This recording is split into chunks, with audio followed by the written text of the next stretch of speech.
you going to fight me? Are you going to kick my head in? Can you go, please? In the UK today, 1 in 5 has a dispute with their neighbours. You want to fight? Come on, get yourself out there. Put on the peace now. When disagreements turn violent,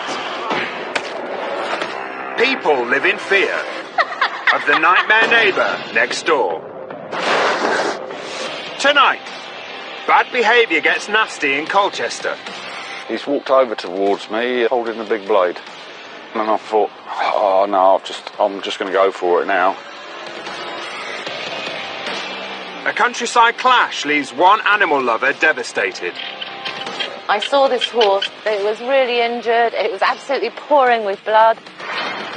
And a pensioner gets violent in Poole. Went to me, kind of, right, I'll get this son of a bitch. And that's what I give him the whack. Bang.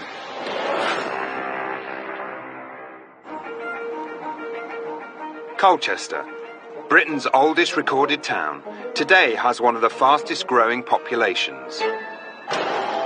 But with so many people, it's inevitable not everyone is going to get along. This guy moved in and absolutely ruined my life. He went on a little vendetta, and it was so obvious. My hand was covered in blood.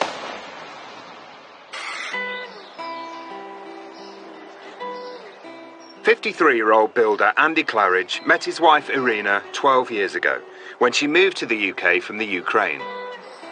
She chatted me up. I couldn't believe it. I thought, a woman chatting me up. It's normally a man's job. It's my kisses.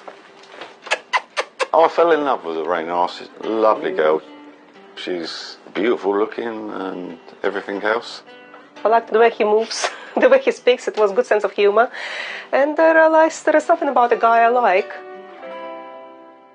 While looking for their first home together, they fell in love with a flat because of its amazing communal gardens. The neighborhood has been perfect for us. In summertime it's beautiful, birds singing and trees and flowers everywhere. One of our hobbies as well, to look after plants and decorated everything around our building. And we've made a nice little garden downstairs, you know. That was our life. Wanting to spend more time outside, they built a patio area complete with tables, chairs and a barbecue. Me and my wife both work hard, and it's just somewhere to come home from work. We can cross shift, so we don't see each other for 2-3 days. So when she's at home, we could actually spend time out on the barbecue. It was just a lovely area. Everything seemed perfect until 2016, when a new neighbour moved in downstairs. And straight away the couple sensed their idyllic life was about to be shattered. The window comes open here, and it's David. He sticks his head out the window, introduces himself. I think within about 5 minutes he's come round. And he's decided he wants to kiss my wife. Well, my wife don't do kisses to strangers. He came in our front doorstep. He just was about to give me a big kiss and hug. I backed myself off a little bit because it's not really in my nature to kiss somebody who doesn't know. I only shake his hand. I thought it would be enough for the first acquaintance. Despite an uneasy feeling about their new neighbour, Andy and Irina offered the hand of friendship. He started to join us for the drinks with his children, which we actually quite appreciated because his children were absolutely lovely. David told us he enjoyed his neighbour's company. Me and Andy became good friends and spent a lot of time sitting on the patio area having a few drinks. However, Irina's initial reservations about her new neighbour started to resurface. Suddenly we realized he's permanently around us, non-stop. It's like I saw him more than I saw Andy. I understand probably he, just like as a lonely man, was searching for the company and friends. I did try to make a hint to him that we're slightly different people. Yeah, it got to the point where it was every night, 6 days a week when I come home from work. He's just there. He just wanted to be my friend or whatever, but I said, I want to spend time with my wife, not with you. David maintains Andy was the one knocking on his door. I was aware that Irina worked quite a lot of night shifts, and he was the one making a point of letting me know he was home and did I wish to join him for a drink. Andy and Irina started to avoid David and their cherished patio area. But this created a new problem. He would sit out on the patio, inviting his friends round, drinking till midnight, causing lots of noise when we've both got to get up for work in the morning. He's constantly out there, drinking, swearing, and the language is disgusting. He's got a mouth like a bucket of shit. We sort of lost our freedom in the area. We had to sit indoors then. We just couldn't go out and use this patio. Feeling trapped in their flat and annoyed at not being able to use the patio they built, Irina snapped. I told him to piss off so many times, and then it became big problems between us. David began to verbally abuse Irina. He called me Russian bastard or wanker. Irina put pressure on Andy to sort the problem out.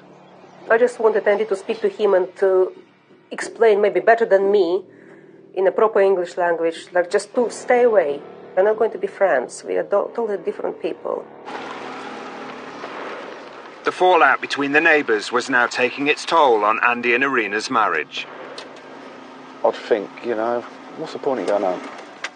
I've got no life at home at the moment. My space is invaded. I just didn't want to come home. It's just because of one single person, And it brought me to tears, everything else. It put pressure on my marriage. And I didn't deserve that. And nor did Irina. But I say, to come home, she'd start going at me. Oh, Jesus, I don't come home from work for this, because he's out here. Summer was completely ruined for me and my husband because we were hiding. We just simply were hiding. The couple started to lead increasingly separate lives. She said, I've had enough, I'm going to go away, I'm going to go home at this rate. She said, I'm just going to go home, I've had enough. It was just pressure. It brought us to the point like we nearly wanted to divorce. Yeah, I was seriously thinking about it. Feeling that David was increasingly coming between them, and after months of arguments, Andy finally took matters into his own hands. We'd had a massive argument because the village idiot was outside again. And I said, right, that is it. So I went out and I actually tore the whole lot up. I got rid of the bench, I got rid of the table, got rid of the barbecue. I said, I just had enough. Sorted. Problem sorted. So obviously he was angry at me for making him doing it. He was angry at himself that he couldn't protect it. I was nearly crying, but because I loved that place for several years. And I just forced myself to say goodbye. But the nightmare wasn't over yet, as the dispute between the neighbours was to erupt in vandalism. I came outside and I couldn't believe what he was doing right in front of me. And violent retaliation. So I thrown one punch and the next punch. Coming up, the battle lines are drawn. I'm declaring war on you. And a boundary dispute gets nasty. Mr. Prince, saying I'm going to beat your brains out with you.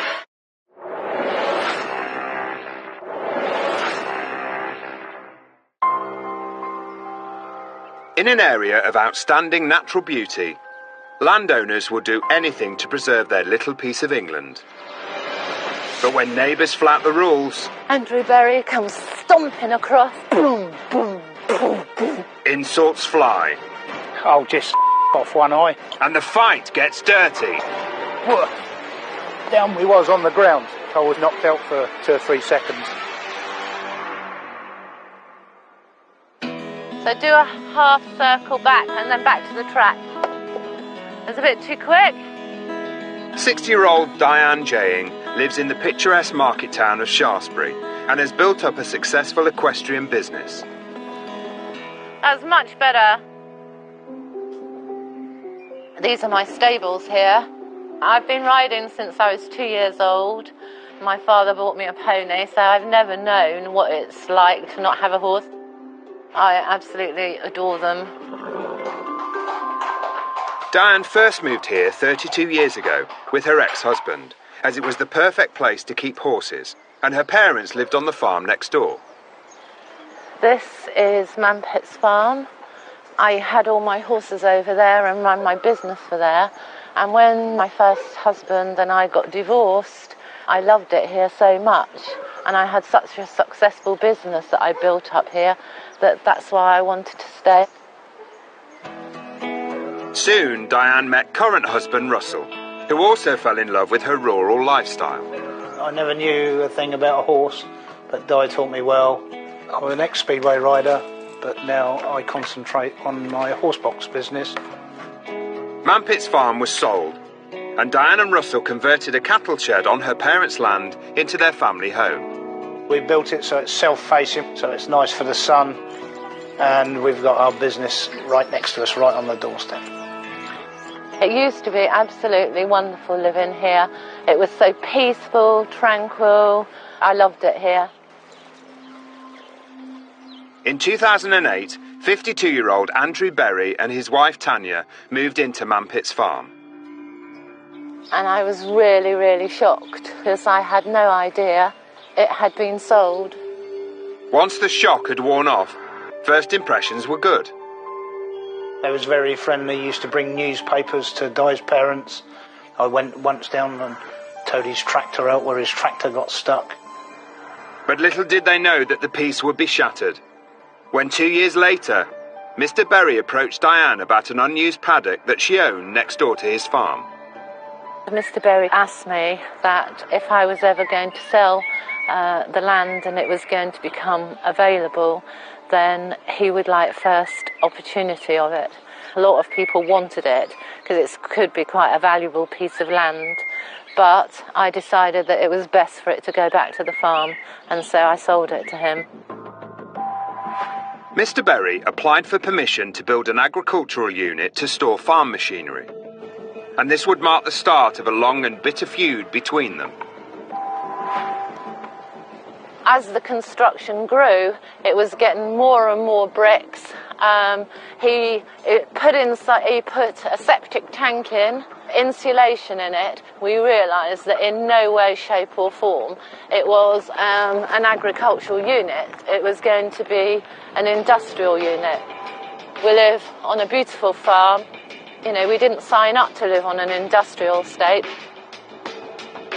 It quickly became apparent Mr. Berry was operating his water pipe construction firm from the unit, right in front of the cottage Diane's elderly parents were living in. Every morning, they'd be woken up by all the vehicles coming through outside the bedroom window, tearing back to hitch up their trailers, going beep, beep, beep, beep, beep. The noise was unbelievable. It didn't help. With my father and my mother's health. They were 80 years old and they found it really, really stressful. There were probably 4 or 5 vehicles, and then it was growing to 6 and 7 and 8. So at that point, my father alerted the council. They had to tell them exactly, what his business was. Mr. Berry had to submit a revised planning application for the unit. Diane and Russell were then shocked to discover that he also wanted to build 2 new cottages, in addition to the existing ones he was already renting out. My father went round and said to him, Andrew, you want your planning consent, and we don't want an extra 2 houses, so he said, I'm going to oppose it. They were refused. And then he spent quite a lot of money taking it to appeal, and he lost at appeal. There's definitely not farmers, that's for sure, or lovers of the country. Everything they do seems to destroy greenery. Suddenly, the disagreement over Mr. Berry's expansion plans exploded, with Diane's elderly mother in the line of fire. Andrew Berry comes stomping across at 100 miles an hour. Boom, boom, boom, boom, boom. And my mother, Fraley, came to the door and said, what is it, Andrew? You've got my planning turned down. And she said, but Andrew, calm down. She goes, nothing can be this bad. And he said, you've had my planning consent turned down. He said, and I'm declaring war on you. He just marched off like this, back to his house. He gave her palpitations. She was so stressed out, waiting for my dad to come back. Mr. Berry declined the offer to participate, but told us, we have spent thousands on this land. Before it was derelict and rotten, and we've gone through every legal channel in regards to planning permission. With war declared, it wasn't long before the battle would claim its first casualty. Whoa. Down we was on the ground. Andrew Berry had knocked him to the floor.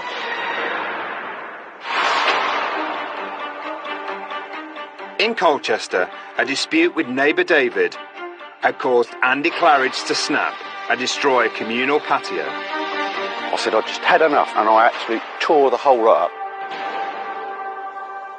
When David realised the patio he'd been enjoying was gone, he came looking for Andy. And he said, "What's happened to the patio? What's happened to the bench?" I said, "I ripped it up, Dave." I said, "I've had enough of it." I said, "I've had enough of you binge drinking out there, disturbing our lives all the time." I said, "So that's the only option, mate." I said, "So it's gone now, finished with." But David told us he had no idea his actions had upset his neighbours. I asked if it had been stolen, and he said, "No, I've taken it. It's to stop you sitting there." I did not invite people to sit with me till midnight. The only person who I sat with a couple of times was a friend of Andy's who lives on the estate. Why would I take over their patio? With the patio gone, tensions between the neighbours were about to spiral out of control. He totally changed and went crazy. He went on a little vendetta, and it was so obvious. In August 2016, David turned his attention towards the Claridge's CCTV cameras. When I was ready for one of my night shifts, I was about to come out, and I just realized that top right camera is pitch black and clearly doesn't work. So I called Andy because it looked very suspicious. Never happened before. So I come down, I actually looked at the camera, and the actual cable had been cut. I decided to come up and have a look at my footage. We worked out what time it had been cut within an hour. Sat here watching it. Bang. Who's cutting my cable? A lovely gentleman. Yeah, it was clearly in a connection with the patio to be destroyed because it happened so shortly after the patio was gone. And I just wouldn't believe it's just a coincidence. Removing the patio seemed to stoke an anger within David. And it wasn't long before he was back on the warpath.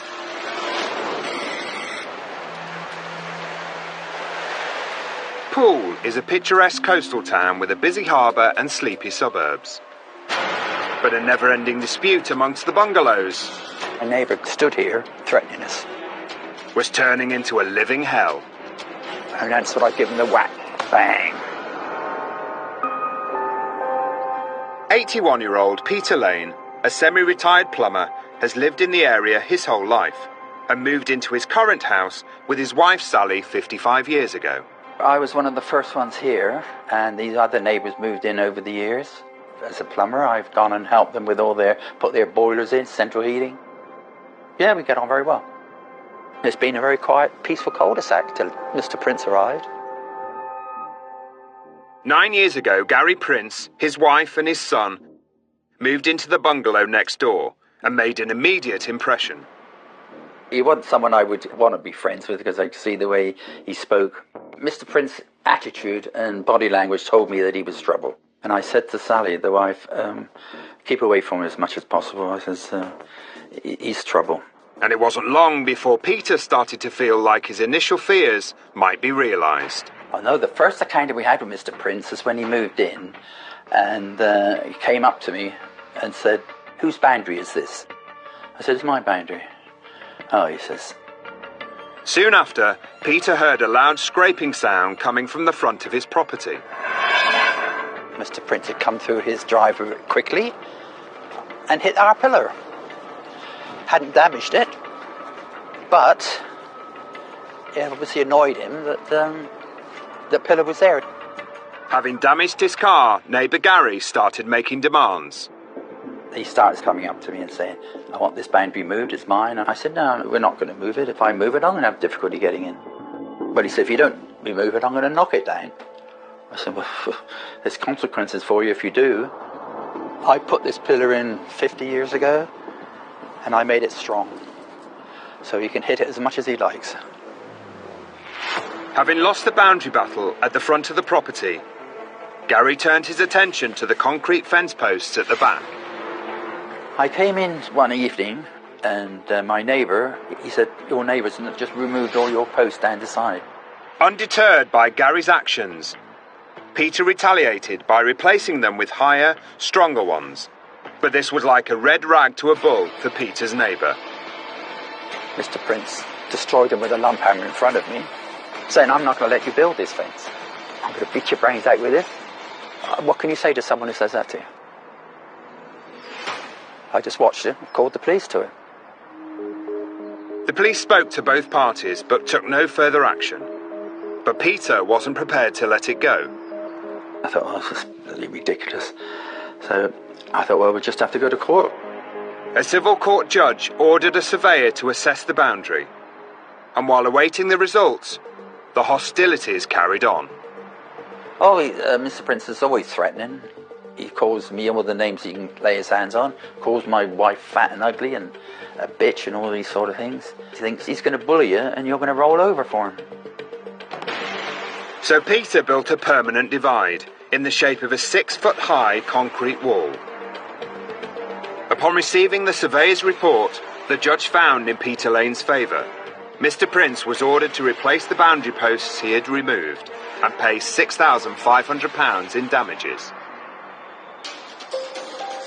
Despite winning the civil court case, Peter's troubles were far from over, as he discovered one morning.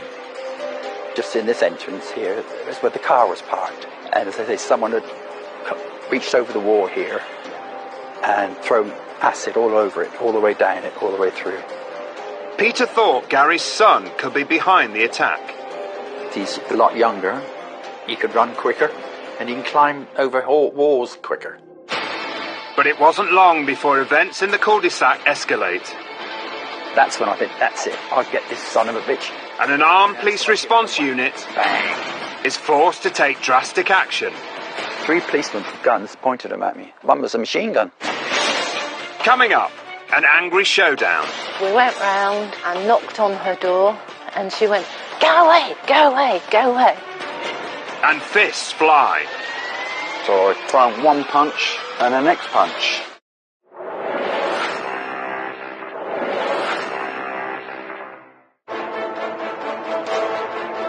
In Poole, a dispute between Peter Lane and his neighbour Gary Prince started with violent threats.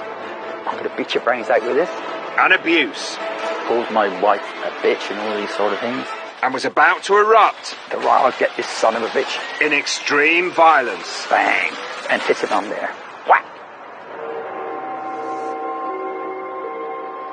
We'd gone to retire for the night, and it was about 11 o'clock when we heard a thump. I thought, oh. And as I stepped out, you could see the red paint running down the stones here. Peter discovered 2 bottles of red paint had been thrown at his bungalow. You could see where it hit the roof. It popped, and there's all the glass around. Because obviously he was aiming then to get it through the window. So it would burst in the house and ruin all the furniture and carpets. Peter believed Gary's son had thrown the paint. This latest act of vandalism had been caught on his neighbour's CCTV. You can see him on the camera, but you can't identify him. See, it's that distance and at night time. So there we are, we're back to trying to prove that your neighbour is the one that's doing these things. Peter handed the footage to the police, but there wasn't enough evidence to prove who was behind the incident. Peter and Gary were then offered mediation. Gary refused, but the pair agreed to keep their distance. For 18 months, peace returned to the cul-de-sac. Until out of the blue, tempers exploded. I'd come out of my gate. My neighbour rushed out of his drive and stood here, where I am, threatening us. Peter claims Gary shouted insults about his wife Sally and squared up to him wanting a fight. And that's what I thought. I've had enough of you, mate. Yes, I'd had enough. I've had years of him tormenting you. And I retaliated. That's it. I went to me car, right, I'll get this son of a bitch. Driven to the edge, Peter marched over to his car. Left the bonnet up, picked up my rounder's bat, and then he's standing there, and that's what I give him the whack. Bang! Peter hit Gary on the back of his legs. And it bruised him.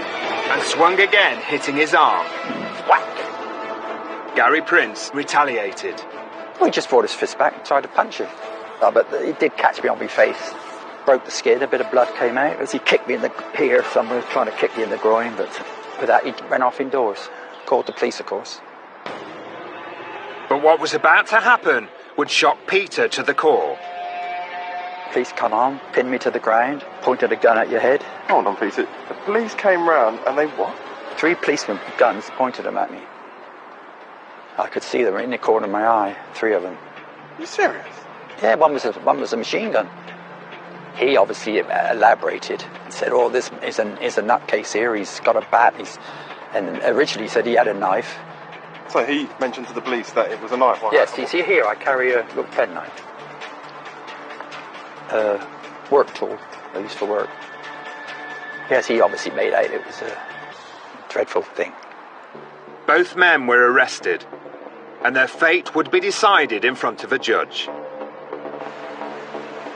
At Bournemouth Crown Court, Gary pled guilty to threatening behaviour and was given a 12-month conditional discharge. At a separate hearing, Peter pled guilty to possession of an offensive weapon and actual bodily harm, and was also given a 12-month conditional discharge and ordered to pay costs of £250. Oh yeah, I appreciate that there's other ways of dealing with it. It was anger. I let myself get angry. I should have kept control of myself and just called the police. Gary Prince and his family declined to respond to Peter's allegations, and despite the long-running dispute, the neighbours are still living next door to one another. I keep thinking it's going to stop, but it gets worse and worse. And to say, for what? Over nothing. One of us will pass away at the end, and it'll hopefully then be resolved.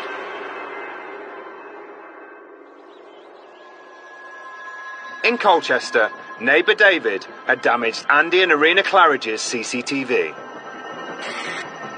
David denies it was revenge for removing the patio, saying he resented the intrusion into his family life. I asked Andy to remove the camera that was pointing into my bedroom window as it was upsetting my 9-year-old daughter. I asked him more than once, but he would just laugh. It upset me and wound me up, and I went and cut the leads of the CCTV the next morning. The following day, an apologetic David approached Andy.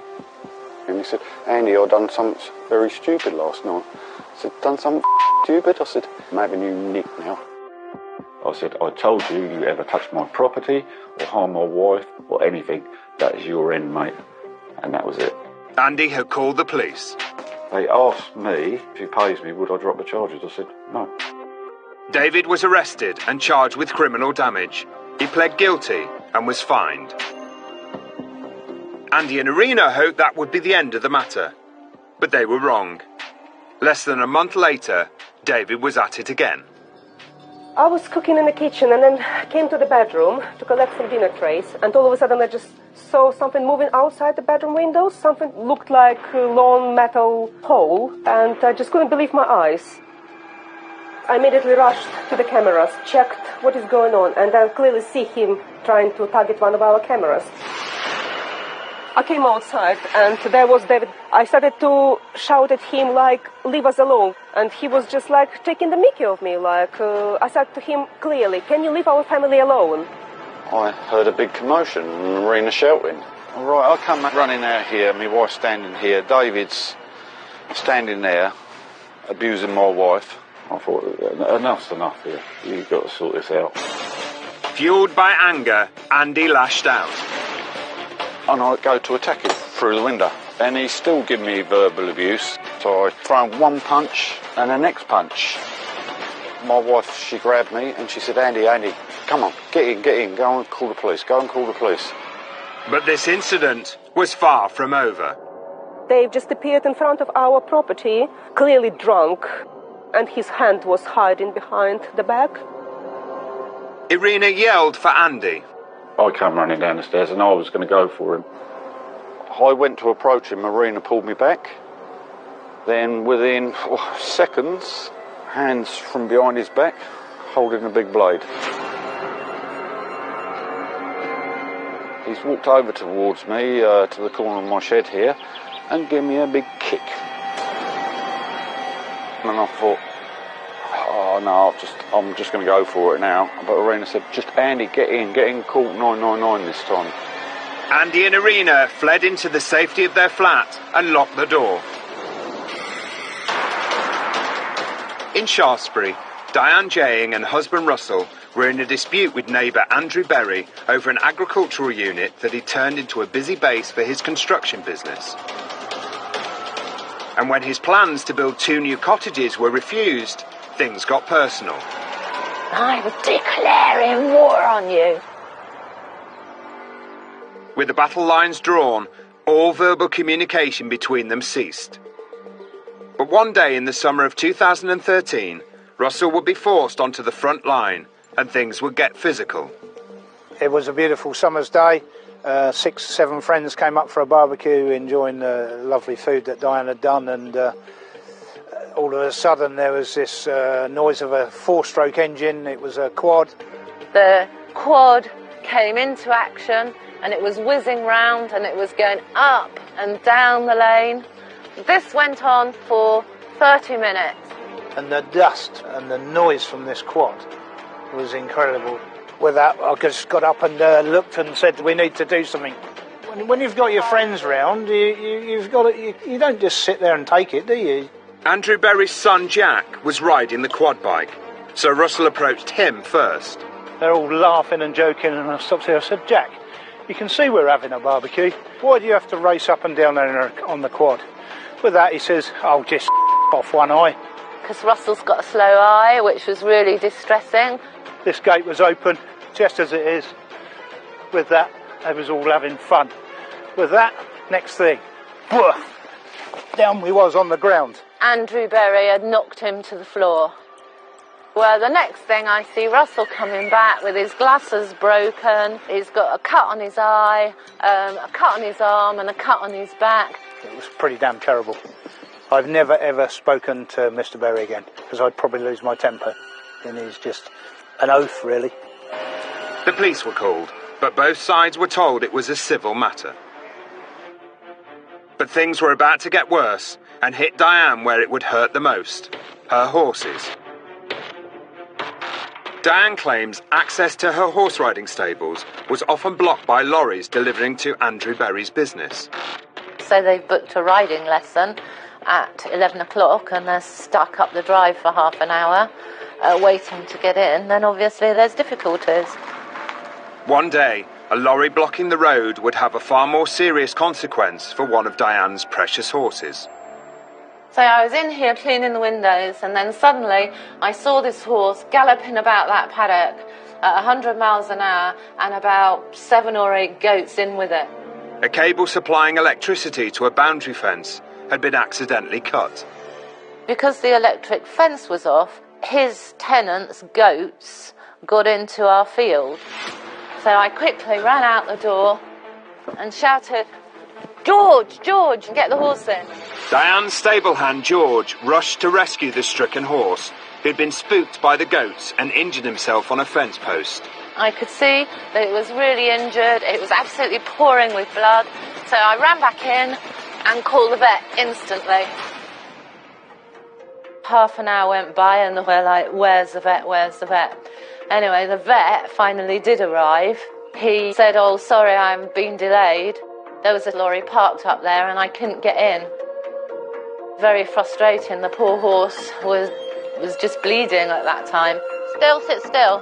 Hey, that was good. And give her a pat and a rest. Mr. Berry declined to participate, but he did tell us lorries are allowed to be stationary for 15 minutes, so I was legally allowed for them lorries to be there.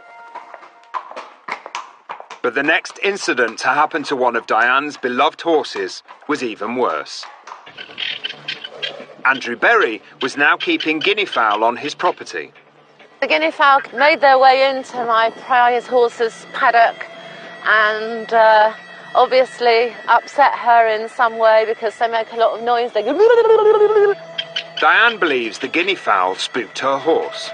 And she obviously got really distressed and was obviously galloping about all over the place. Diane called out the vet, who diagnosed a twisted intestine, and the horse had to be put to sleep. While there was no proof as to the cause of the injury, Diane blames the guinea fowl. She's a really top special horse, and it was just awful. Like, I'd had her for 20 years. She'd been all around the world. She was everything to us. After the heartache of losing her horse, the situation was becoming too much for Diane and her family. We really wish that we weren't in this position and that they were so awful to us. And the police intervene. Who wants to be arrested for knocking on somebody's door? Still to come, blood is shed on the doorstep.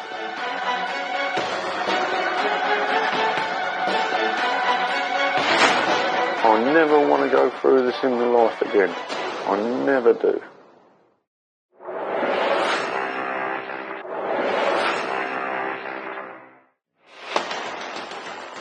In Colchester, Andy and Irina Claridge had fled to the safety of their flat, while neighbour David was outside threatening them with a knife. I came running up the stairs, grabbed my phone, went to call the police, called 999, finally got through to the police, and I realised my hand was covered in blood, all on the floor, everything. And I'd actually been cut across my right hand here. Andy believes David stabbed him when he punched him through the window. There was no other way it could have happened. Immediately after the incident, David was arrested and remanded in custody. When the case went to court, he pled guilty to having a knife in a public place and common assault. Andy threw 2 punches at me, which both hit me on the chin. But when the CCTV footage was shown to the jury, it clearly shows me trying to defend myself by trying to close my bedroom window with both hands. So it was proved that I did not stab him, he had cut his arm on the window catch. He was given a 10-month sentence, but was released having served 5 months already. After the court date, within 2 weeks later, he's living below us again. Where is the justice here? The judge also imposed a 5-year restraining order not to contact Andy and Irina Claridge. But David said he had no intention of speaking to his neighbours again. I kept myself to myself when I returned to my flat. I did not want to have any more problems. I made a choice of my own to contact my housing officer to explain the problem and was there any way of getting me moved. The events of the last year have left Andy devastated. This guy moved in and absolutely ruined my life. He ruined my relationship. We nearly split up and I can't understand that. I never want to go through this in my life again. I never do.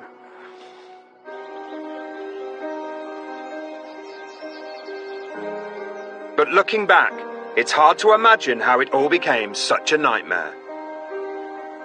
It got to the stage where one of us could have got killed, and it's just unbelievable it boiled over so much. Back in Shaftesbury, Diane and Russell were still in conflict with neighbour Andrew Berry. You know, we didn't sign up to live on an industrial estate.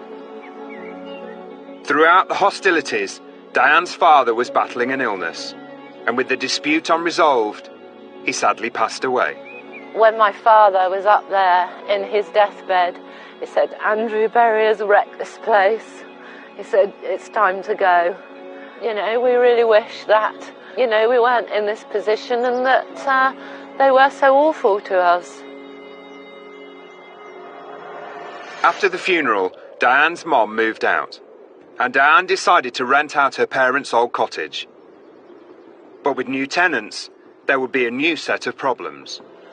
I managed to find 2 lovely tenants, and then suddenly I got this bloomin' letter.